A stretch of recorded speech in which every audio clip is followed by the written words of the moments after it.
तुमच्या जाहिरातीसाठी एक संधी मोठ्या प्रेक्षकांपर्यंत पोहोचवा. व्यवसाय असो किंवा इव्हेंट, विकासनामा सोबत जाहिरात करा. स्क्रीनवरील नंबरवर आजच संपर्क करा.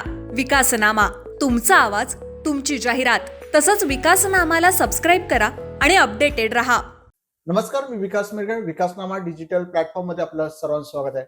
नवी मुंबई महानगरपालिकेच्या निवडणुकीच्या निमित्ताने आपण चर्चा करतोय आणि नेरूळ प्रभाग म्हटल्यानंतर रवींद्र इथापे सभागृह नेते, 3 टर्म त्यांनी नगरसेवक म्हणून काम केलेलं आहे. आता ते पुन्हा एकदा सभागृहात जात आहेत. विकासाच्या मुद्द्यांवर गणेश नाईकांचा करिश्मा घेऊन जात आहेत आणि भाजपामध्ये म्हटल्यानंतर रवींद्र इथापे एक वजनदार नेता किंवा गणेश नाईकांचे जवळचे समर्थक म्हणून ओळखले जातात. अनेक ऑफर आल्या पण नाईकांना ते सोडून मात्र गेले नाही. कोट्यवधी रुपयांच्या ऑफर दिल्या, मात्र आपण गणेश नाईकांचे समर्थक आहोत, आम्हाला पक्ष सोडण्याची गरज नाही, वारंवार भूमिका मांडणारे आपल्यासोबत रवींद्र इथापे सर आहेत.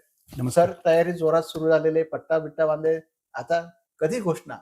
तर आता इलेक्शनला फक्त 22 दिवस शिल्लक राहिलेले आहेत आणि मला वाटतं ज्याचा अभ्यास चांगला आहे, ज्यांनी सातत्यानं वर्षभर अभ्यास केला आहे किंवा 5 वर्षाच्या जी टर्म आहे त्या कालखंडात त्या टेन्युअरमध्ये अभ्यास केला आहे, त्याला परीक्षेची भीती नसते. तसेच आम्ही गणेश नाईक साहेबांचे लढवय्ये सैनिक आहोत, भारतीय जनता पार्टीचे पदाधिकारी आहोत आणि म्हणूनच आम्हाला जे 15 जानेवारीला होऊ घातलेलं इलेक्शन आहे, आम्हाला त्याची कोणाची भीती वाटत नाही.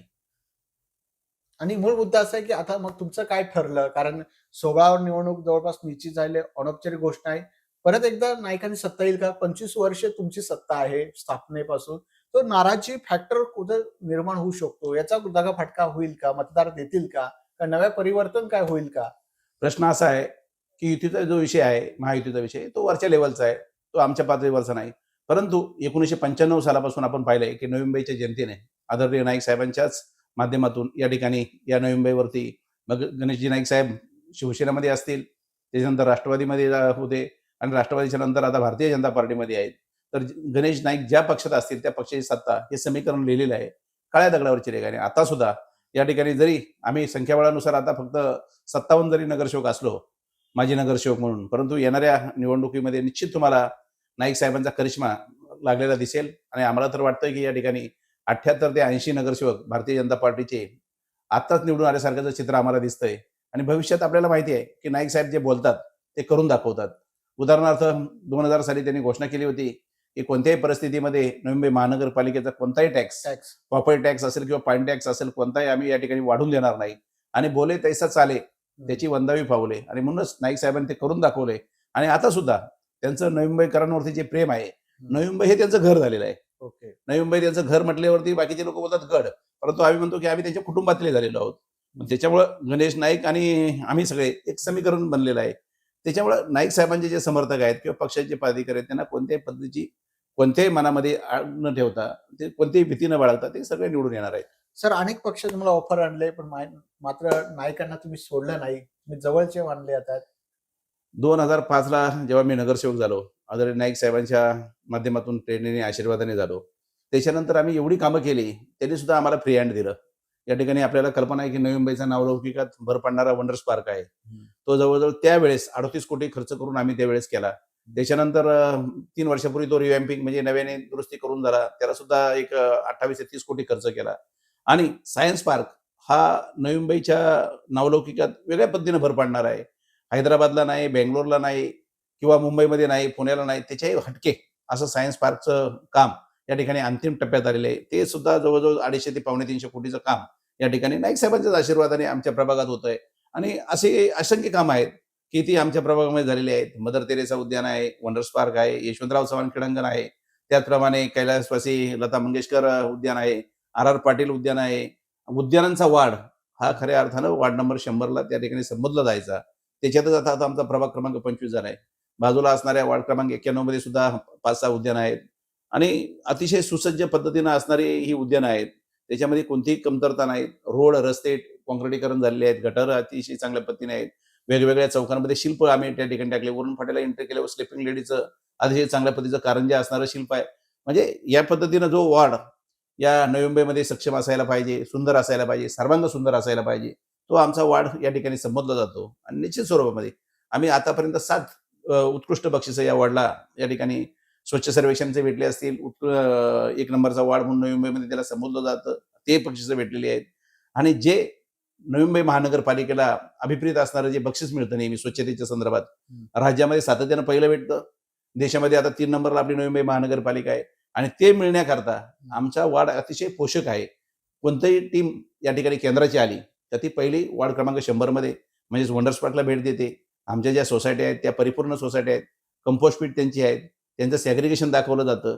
सगळ्यात महत्वाचं म्हणजे ती उद्यानं दाखवली जातात, त्याच पद्धतीनं आमचे रस्ते स्वच्छ आहेत ते दाखवले जातात आणि म्हणूनच त्याच्यामध्ये आमचा सिंहाचा वाटा आहे असं म्हटलं तरी वावगं ठरणार नाही. आणि म्हणूनच हे सगळं जर पाहता आमच्या पक्षाची पूर्ण तयारी झालेली आहे आणि आम्ही एकदा वाट पाहतोय कधी परीक्षेचा दिवस येतोय आणि परीक्षा देऊन उत्तीर्ण कधी होतोय आणि उत्तीर्ण असं व्हायचं नाही तर ते डिस्टिंक्शन मध्ये उत्तीर्ण व्हायचं अशी आमची भूमिका आहे. सर, प्रभागामध्ये ह्या वेळेला 4 उमेदवार असणार आहेत. गेल्या वेळेला प्रभाग रचना नव्हती, एका उमेदवार एकच असायचा. आता एका वाडामध्ये 4, त्यांचे 4 असे 8 उमेदवार असणार आहेत. कसं पाहताय? तुम्ही चुकीचं बोलताय. आम्ही तर बोलतोय की 12 उमेदवार असतील. आमच्या भारतीय जनता पार्टीचे असतील, यदा कदाचित मित्रपक्षाचे असतील, दुसरे मित्रपक्षाचे असतील आणि महाविकास आघाडीचे असतील. म्हणजे 4 पॅनल तर कुठे गेले नाही.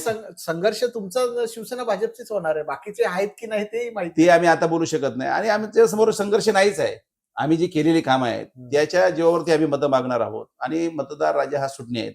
आमचा जो प्रभाग आहे वेल एज्युकेटेड लोकांचा आहे, हायली क्वालिफाईड लोकांचा आहे, उच्च उद्योगशील लोकांचा आहे आणि ते पाहतात कुणी कामं केलेली आहेत, कोण सातत्यानं आपल्या बरोबर आहे. 20-25 वर्षापासून आमचं सगळ्या मतदारांबरोबर कुटुंबाचं नातं झालेलं आहे. मीच नाही, माझ्या बाजूला असणाऱ्या नगरसेविका नेत्रा शिर्के आहेत, सुनील पाटील आहेत, हे सगळे लँड लेवलवरती जमिनीवरती पाय ठेवून चालणारे नगरसेवक असल्यामुळं आम्हाला कोणाची भीती वाटत नाही. सर, प्रभागात आता पुढे काय करायचं असं प्लॅनिंग ठरवलंय? मतदारांना काय आकर्षित सांगणार आहात की मला पुढचा नेरोल तुम्ही स्मार्ट केलेलं आहे, खूप 3 टर्म आहात, आता वेगळं काय करायचंय का राहून गेलंय? आता ज्या वार्ड क्रमांक 100 मधून मी सातत्यानं आम्ही निवडून आलेलो 2005 पासून निवडून येतोय त्या धर्तीवरती, वार्ड क्रमांक 100च्या धर्तीवरती बाजूचे सेक्टर 25 असेल, 27 असेल, 23 असेल, त्याच्यामध्ये अनेक प्रश्न आहेत. जो आमचा तिन्ही प्रभागातून जाणारा जो नाला आहे त्याचं कॉन्क्रिटीकरण अर्धवट राहिलेलं आहे, ते पहिल्यांदा पूर्ण करायचं आहे. या ठिकाणी महत्वाचा प्रश्न म्हणजे तो पार्किंगचा आहे. पार्किंगची समस्या एवढ्या मोठ्या प्रमाणात आहेत की 3,000 ते 4,000 गाड्या रस्त्यावरती उभ्या राहतात. म्हणून पार्किंग स्थळ झालं पाहिजे अशी प्रामुख्याने आमची भूमिका आहे. ते परिपूर्ण करण्याचं आमचं कामच आहे. त्याच्या व्यतिरिक्त 27 मध्ये असणारा लोटस तलाव, तो सिडको ज्या पद्धतीनं सगळ्या जागा पार्किंगच्या घशात घालते त्या पद्धतीनं तलाव सुद्धा घशात घालण्याचं काम त्यांनी चालवलंय. त्या ठिकाणी प्लॉट काढण्याचं काम चालवलंय. ते पहिल्यांदा सभागृह झाल्यावरती त्याच्याबद्दल आवाज उठून ते त्याच्यावरती स्थगिती देऊन त्या ठिकाणी सर्वांग सुंदर ज्या पद्धतीनं आपली तलाव धोरण आहे, मग ठाण्याला तलाव फळे असेल त्याच्यापेक्षा चांगल्या पद्धतीचा तलाव त्या ठिकाणी लोटस तलाव करण्याची भूमिका आमची राहणार आहे. या प्रश्नांबरोबर वाहतुकीच्या जो ट्रॅफिकचा जो प्रश्न आहे, ट्रॅफिकचा प्रश्न सुद्धा फार भेडसावतो आहे. काही उद्यानं जुनी झालेली आहेत, त्या उद्यानांना नव्यानं करण्याची भूमिका आम्ही त्या ठिकाणी घेणार आहेत आणि अनेक प्रश्न आहेत जे सर्वसाधारण नागरिकांच्या त्याचप्रमाणे मतदारांच्या सोयीचे असतात किंवा ते दिसत नाहीत पण ते करायचे असतात, ते सगळे सोडवण्याची भूमिका आम्ही त्या ठिकाणी घेणार आहोत. सर, पण ह्यावेळची निवडणूक खूप अस्तित्वाची असणार आहेत.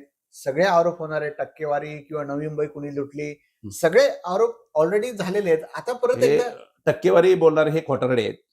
आज टक्केवारी कोण कुठे घेतं, काय घेतं, नवी मुंबईला कुणी लुटलेलं आहे, नवी मुंबईवरती काय 14 गावाचा बोजा कोण टाकतंय, नवी मुंबईचं पाणी कुणी चोरलेलं आहे, अनेक प्रश्न आहेत.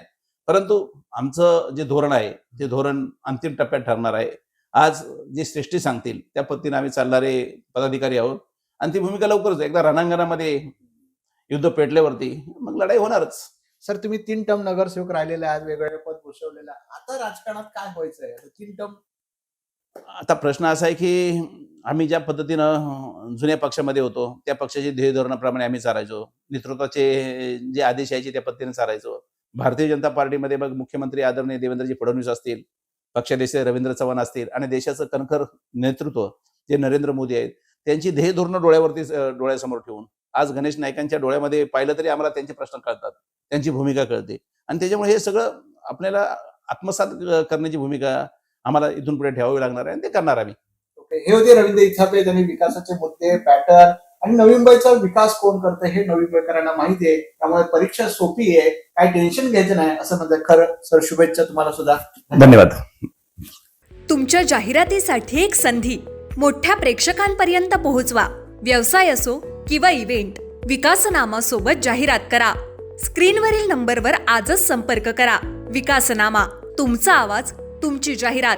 तसंच विकासनामाला सबस्क्राईब करा आणि अपडेटेड रहा.